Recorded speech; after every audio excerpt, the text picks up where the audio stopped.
အားလုံးပဲမင်္ဂလာပါခင်ဗျာကျွန်တော်ကတော့မင်းမင်းဖြစ်ပါတယ်အခုလာမဲ့တရက်5လ2026အတွက်ဒီတကွက်ကောလက်တွက် site လေးကိုတွက်ပြပေးမှာဖြစ်ပါတယ်ကျွန်တော် channel ကအသစ်လေးဖြစ်တဲ့အတွက် like and subscribe တွေလုပ်ထားပေးကြပါခင်ဗျာနောက်တက်ကျွန်တော်ဗီဒီယိုအသစ်တွေတင်ရင်တွေ့ရအောင်ကျွန်တော်လက်တွက် site လေးပြပေးမှာဒီဘက် channel စီထားတာကတော့မနေ့ကထွက်တဲ့ကဏ္ဍပေါ့နော်2025ကဏ္ဍနေဒါကတော့ဒီနေ့ထွက်တဲ့ကဏ္ဍနေစီထားတာပေါ့နော်အခုကျွန်တော်လောလောဆယ်နောက်ပိတ်တစ်လုံးအရှိပြပေးမယ်လိုက်ပြီးတော့တည်ချာလေးကြည့်ပေးကြပါနော်ဒီနှလုံးပေါင်းချင်း6ဖြစ်တဲ့အတွက်နောက်ပိတ်6ဖြစ်တော့ဗောနော်ဒီနှလုံးပေါင်း6ဆိုတော့နောက်ပိတ်6ဖြစ်တယ်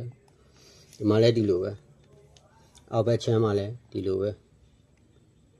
ဒီနှလုံးပေါင်းချင်း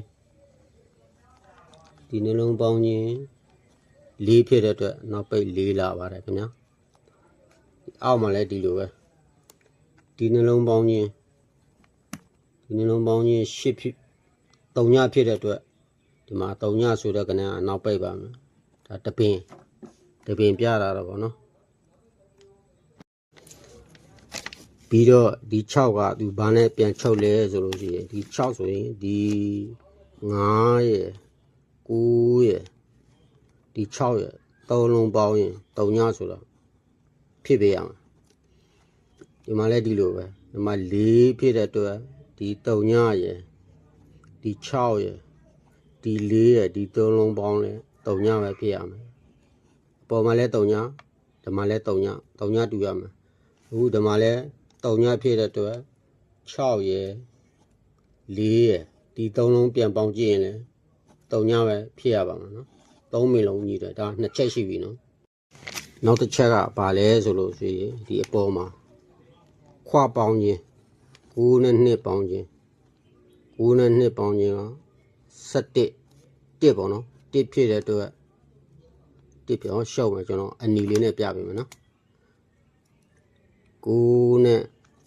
2နဲ့ပေါင်းတော့1ဖြစ်တဲ့အတွက်ဒီ3လုံးပေါင်းခြင်းလဲ1ပဲဖြစ်ရမယ်6ရယ်9ရယ်6ရယ်ပေါင်း1ပဲဖြစ်ရမယ်နော်ဒီမှာလည်းဒီလိုပဲဒီခွပေါင်းခြင်းက8ဖြစ်တဲ့အတွက်ဒီနှလုံးပေါင်း9နဲ့3ပေါင်းခြင်း8ဖြစ်တဲ့အတွက်ဒီ8ရယ်6ရယ်4ရယ်ပေါင်းရင်ဒီ3လုံးပေါင်းခြင်း8အပေါ်8နဲ့မှတူတယ်အပေါ်မှာ